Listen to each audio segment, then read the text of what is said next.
You got into the safety business because you wanted to protect people, but somewhere along the way, the job started controlling your time, your schedule, your priorities, even your income potential.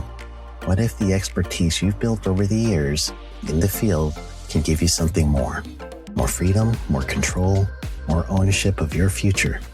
I'm Sheldon Primus, the author of 7 Steps to Starting a Profitable Safety Consulting Business and the host of the Safety Consultant Podcast, with more than 350 episodes helping safety professionals become consultants and grow their career. Consulting changed my life. In fact, I'm a full-time RVer, and one consulting contract paid for my home I live in today. Now, I help safety professionals build their own consulting practice through bi-weekly coaching calls, accountability, and personal guidance. But this program isn't for everyone. Start with the Consultant Readiness Audit at sheldon.coach. What if everything we thought we knew about safety was just interference? From the host of the Rated R Safety Show and the founder of Safety FM comes the complete Signal Transmission Trilogy, now available in one powerful edition. Safety, in my opinion, the book that started the conversation. Safety Mutation, where the boundaries of culture, systems, and belief begin to break. And now, Safety Transmission, the final piece of the signal. For the first time, all 3 books are together in one volume. The Signal Transmission Trilogy, Complete Edition. This isn't just about compliance. It's about consciousness. It's about decoding the way we think, lead, and live, inside and outside the system. Whether you've been following the signal since the beginning or you're just now tuning in, this is the version to own. Search Signal Trilogy on Amazon or visit safetyfm.com to get your copy now.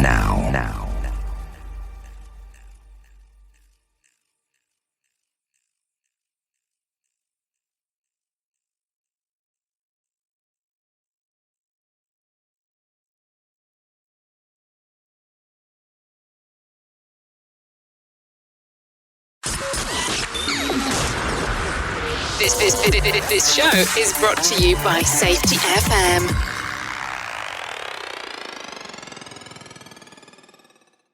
They watched the film of killing of whale sharks off their waters, and as a result, that film helped change policy. Good morning, everybody, and happy Thanksgiving for you people in the United States. We have a special program today. Today I interview Chris Gervais of Wildlife Conservation Film Festivals. He has a online film festival on wildlife conservation at Zerb TV, XERB.tv. And without any further delay, here is my interview with Chris Gervais. Good afternoon, good evening, whatever time of day it is for you. This is Jim Polzel with Safety Wars. Today we're going to have a little bit of a different program.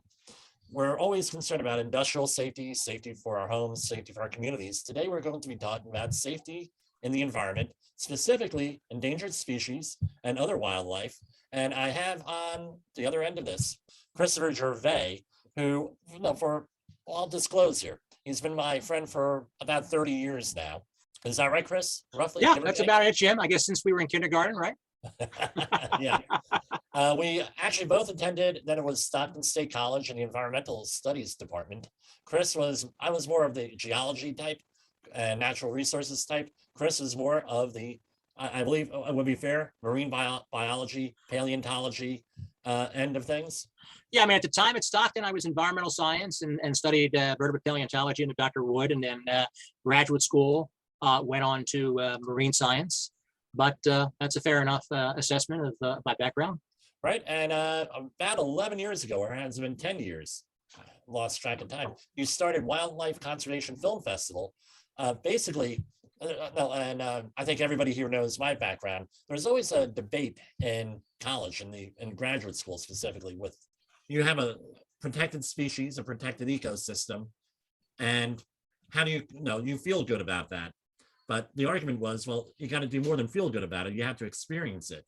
And a lot of the ecosystems out there, most people will never get to, whether they're in Africa, South America, the Southern Sea, or the Southern Ocean, as I was corrected by my son a couple of weeks ago. All these places most people will never go to. So, but we have a thing called films and the internet and things of that nature.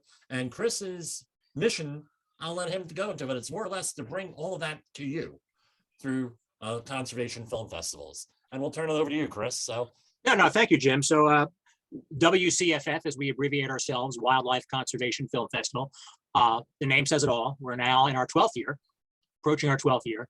And our mission is very simple, very straightforward. We inform, we engage, we inspire wildlife conservation through the power of film. And very much of what you just said is true. Not everyone can see a wombat or a whale in the wild, so we bring these ecosystems, these species to the people.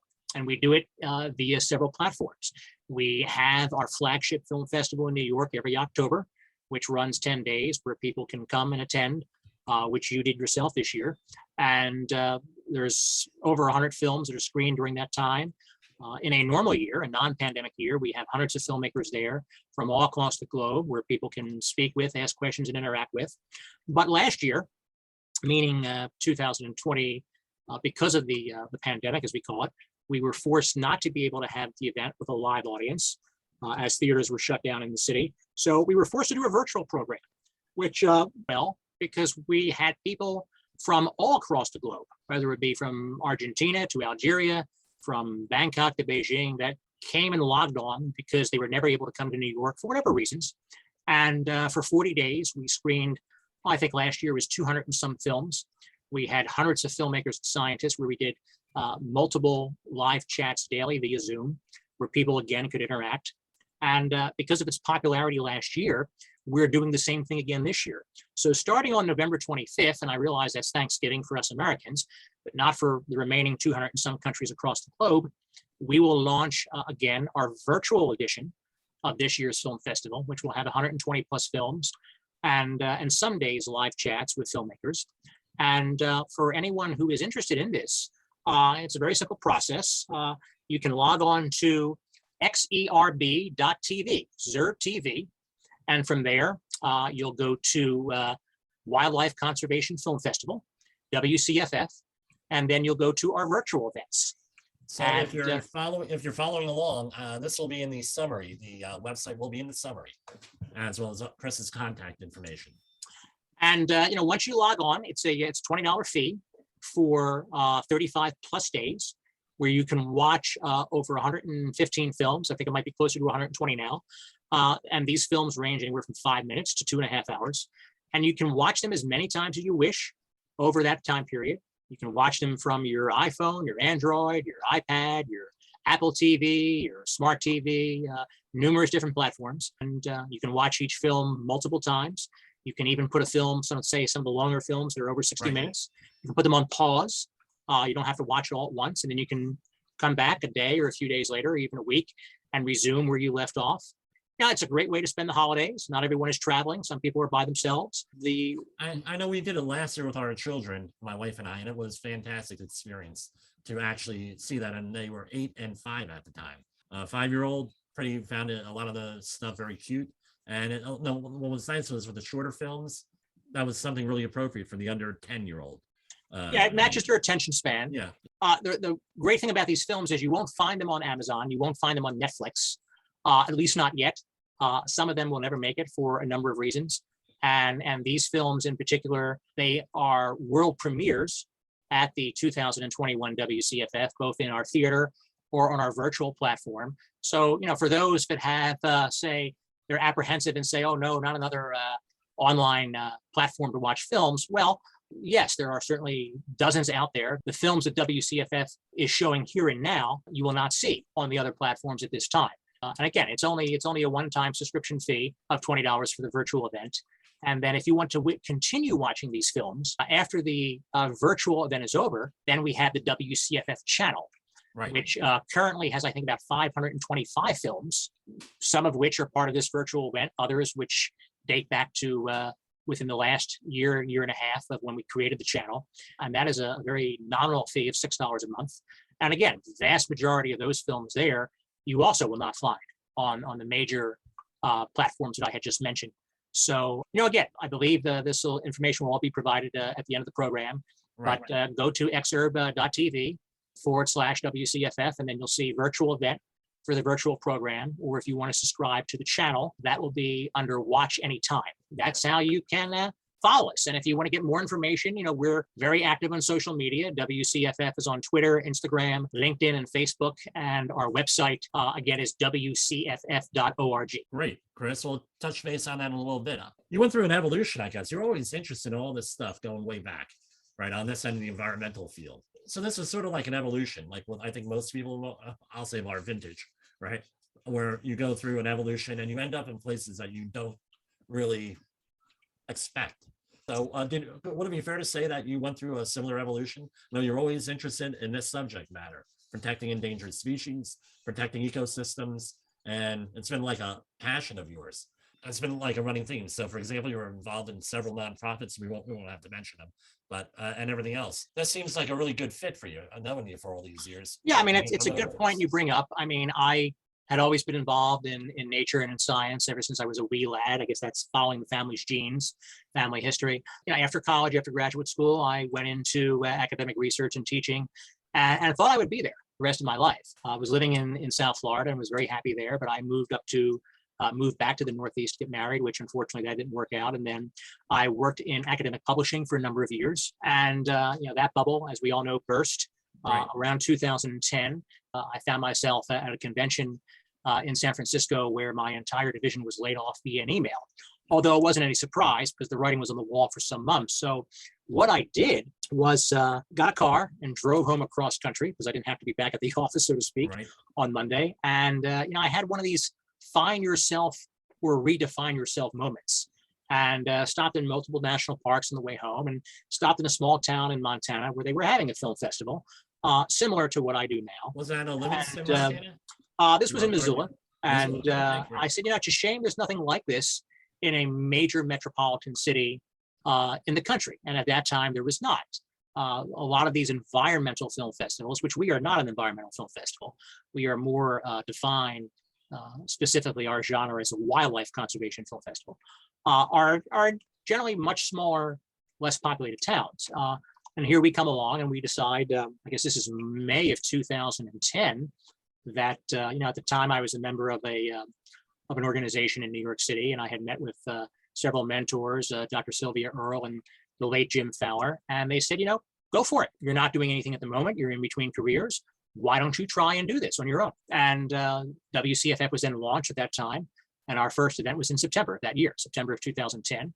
The first 2 years we had our film festival out in the East End of the Hamptons in Sag Harbor. And smaller event, but over the years it's grown from one day to where now in our 12th year. And for the last few years, it's been a 10-day event with hundreds of films, hundreds of filmmakers, thousands of attendees. Although this year was an exception, our attendance was light. We didn't have international filmmakers this year. You've had major celebrities show up to these events. We have over the years. We've had a number of them. I won't mention their names because a lot of them, they want their privacy respected. One shows up every year in a baseball hat and sunglasses, and that's how she wishes to attend the event. And she herself is a very strong wildlife conservationist, but she doesn't want the spotlight or the limelight on her. I respect her privacy. I tell you what, my wife and I finally got to one of your events, right? Everyone knows how my schedule is, who listens. It was for my birthday, right? 51st birthday. She said, oh, let's go. And I said, I tell you what, hon, you know what I like? You go and pick out the day. She picked out the day that was 100% appropriate to me. That was when there were 2 films on Yellowstone. Another film was on the grasslands up in Canada, in Western Canada. And there was another film on Texas. And I thought, as you know, I'm very familiar with Yellowstone. I've been there, for the listeners here. I've been there. I did a project out in Mission Line, Montana, outside of Yellowstone, about an hour and 10 minutes outside of Yellowstone for one fall, right? From the end of the summer to the early winter. I've been to Yellowstone a number of times. I'm very familiar with it. It felt really good going and seeing all these places that I've already been. And I just about fell out of the chair. It's very settling when you watch a film and you say, I was there. I was in that very spot. And yeah, that's happened to me over the years. I think the series that you're mentioning was a themed series that we titled The American Old West. And the two films in particular, one about Yellowstone was about grizzly bears, which was narrated by the Academy Award winner, Jeff Bridges. And then we had multiple films this year narrated by Peter Coyote, who has done a remarkable job narrating fantastic wildlife and natural history documentaries over his illustrious career, and both of whom I have not had the pleasure of meeting, but I hope one day. Peter in particular, we can give an award to, because I think over the last 12 years, there's probably over a dozen and a half films that he has narrated that we've screened on wildlife. It seems to be his passion, and he just has that voice. He has that incredible voice that you narrow down your list to your short list of who you want as a narrator for your film, and he always seems to come up as a producer saying, "Want Peter Coyote as a narrator of the film." And we've had a number of celebrities over the years narrate films that we've screened. We've even had celebrities star in some of the films. Right. A few years ago, we had William Shatner, Captain Kirk, in a film about whale sharks. Right. And that was a film that I always mention because that film in particular changed policy when it was shown to the royal family of Thailand. And at the time, I was not even aware that Thailand had a royal family. They watched the film of the killing of whale sharks off their waters. And as a result, that film helped change policy and led to the protection of whale sharks no longer being hunted and killed off Thailand's waters. Now, of course, we know that there's still illegal poaching and illegal commercial fishing, and that is something that will take many more years to stop and control. But now there at least is protection in the books, and that protection is enforced. And that's one of the things we take pride with Wildlife Conservation Film Festival. We've had a number of films over the years, whether it be about ivory, in which when we took the film festival to China in 2017, and later on President Xi put into law the ban of import and export of ivory into China. And that's a huge market there. And that is a market there, and we no longer see 30,000 elephants killed a year in Africa. That number has been cut in half. Still too many, but because of the wisdom of President Xi and his insight, it was a great step in the right direction. Hopefully we'll see more and more positive things. I just saw a report where for the first time in a very long time, in Kenya in particular, their elephant population has increased. And much of this is because of the protection plans that they had in place by Kenya Wildlife Services, and because of the poaching restrictions they have, and the fact that China has adopted this no import export policy of ivory. These are things that Wildlife Conservation Film Festival, we have a role that we play in this. I mean, certainly there are other organizations and government organizations that are involved, but again, it's no single individual or single group or organization that can do this by themselves. Well, I'll say this much. We grew up, in the 80s, all these TV series, you had Knight Rider, you had all these other ones. And the overall message of a lot of them was one man can make a difference. In this case, one person, small group of people here came up with an idea, and now they're impacting policy with this. There is a vision, and that's part of being a leader, is you have to develop a vision, communicate the vision, and see it through. And you've done it. I want to congratulate you on that, because you've done that with this. There's a lot of people that I'm sure when you started, there was a lot of doubt. Well, is this going to work? Is this not going to work? How am I going to do this? How am I going to pay the bills? Yeah. Right? We still face adversity today. I mean, when we started, it was very difficult to get films submitted from filmmakers. Being a new organization, a new company, people were apprehensive and say, what is WCFF? I've never heard of them. And one of the things I take pride in is we are not a nonprofit, and I don't want to be a nonprofit.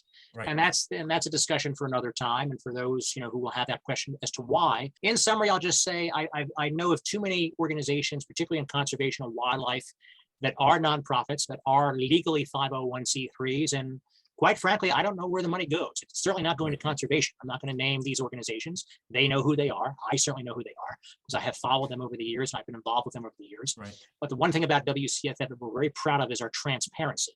Every dollar that comes into this organization goes into the operational expenses and into our budget. And if someone says, well, where is this money going? I don't have to think about, what answer to give them. I can give it to them automatically. I don't have to say, well, let me give us several weeks for us to generate a report. Again, fully transparent. Again, the money goes into exactly what we're saying that it's being spent for. And that is the operational expenses, which you as a business owner know that those expenses are long and And they vary from, in our case, rental of theater to advertising, promotion, marketing, the list goes on. But even today, we're always facing adversity, say, from the big boy networks, because they want these films first, or they want complete control over these films and for no one else to show them. And unfortunately, the ugly side of this industry, the film industry, that it is a business, and it at times can be a cutthroat and ruthless business. But we're very fortunate that we've developed a reputation of excellence globally over the years. Now we have filmmakers coming to us that they contact us and say we want to show our film, whether it be a world or North American premiere at WCFF, and that is something that I'm very proud of. Because in the beginning, it was very difficult. I cannot say in the beginning I didn't question whether we were going to succeed or fail, because me, Jim, as you said, for 30 years, I have always adopted a policy that failure is not an option. Right. And that when I take on a case or a subject or a job, or in this case, WCFF for me is not a career, it's not a job. I'm not sure how I define it. A life calling, so to speak. It's more than all of that. But for me, it was never a question of will this succeed. It was a question that I will do whatever I have to make sure that this organization not only exists but thrives. There's an analogy that I use from the late Jacques Cousteau. People protect what they love, and as I love WCFF, I have protected it over the years. But these films also do the same thing. As I had mentioned, not everyone will be able to see an elephant in the wild, whether it's in Africa or Asia. Not everyone will be able to see a koala or a wombat or a whale swimming in the ocean. So if they can't see it, how do they love it? And they do so through the power of film. And through film and media, they'll then be inspired and engaged to protect it. And we've had people come from Midwestern United States, from Kansas, they've never seen the ocean, but yet they love the ocean. They love the coral reefs. They love the marine life that is swimming in the ocean, whether it's a shark or a whale or a seahorse. And they may in their lifetime never have that opportunity to go physically see it, whether it's because of economics or a variety of reasons. But that doesn't mean they can't fight to protect it. And they do so because of what they see in film or in a media exhibit of photography. And that's something that we're very proud of, that over the years, we have influenced thousands, tens of thousands of people globally. We have developed partnerships to take our film festival to China, to Brazil, to Mexico, to Nigeria and Africa, to multiple European countries. We're not a film festival that is specifically based in New York any longer. We are a global organization. And true, we have not done our global events in the last almost 24 months, but we're hoping that by 2022, we'll be able to resume our global partnership program. And in fact, we're looking at expanding to a number of other countries across the globe into 2022 and then in 2023 and beyond. So it's an exciting time for WCFF. And, I'm optimistic about what the future holds for us. That sounds great, Chris. You're an inspiration. I think that's a pretty good place to end it. So how do they find you? Well, again, if you are active on social media, on Instagram and Twitter, we are WCFF_.org. If you use Facebook and LinkedIn, just type in Wildlife Conservation Film Festival, where we have a group page on LinkedIn and a group page on Facebook. And then our website, again, is WCFF.org. There you can contact us via email, and I'll make it even easier. Just info@WCFF.org is our email address. And we are fairly active. We've been a little quiet the last few weeks just because we needed a break between the physical event in New York and the virtual event coming up. So we went into a little mini hibernation, but starting next week, we'll be very active on social media before we launch the virtual event on the 25th. Please, if you have any questions, just contact us directly. We're always happy to hear from our supporters. All right. Thank you very much, Chris. And that's Chris Gervais from Wildlife Conservation Film Festival. Thank you for coming on to our podcast and telling us what's going on with you. And we're looking forward to future updates. Thank you, Jim. I appreciate your support, allowing us to participate tonight, and look forward to speaking with you again in the future. Great. Thanks a lot, Chris. The views and opinions expressed on this podcast are those of the host and its guest and do not necessarily reflect the official policy or position of the company. Examples of analysis discussed within this podcast are only examples. They should not be utilized in the real world as the only solution available, as they are based only on very limited and dated open source information. Assumptions made within this analysis are not reflective of the position of the company. No part of this podcast may be reproduced, stored in a retrieval system, or transmitted in any form or by any means, mechanical, electronic, recording, or otherwise, without prior written permission of the creator of the podcast, Jay Allen. You got into the safety business because you wanted to protect people, but somewhere along the way, the job started controlling your time, your schedule, your priorities, even your income potential. What if the expertise you've built over the years in the field can give you something more? More freedom, more control, more ownership of your future.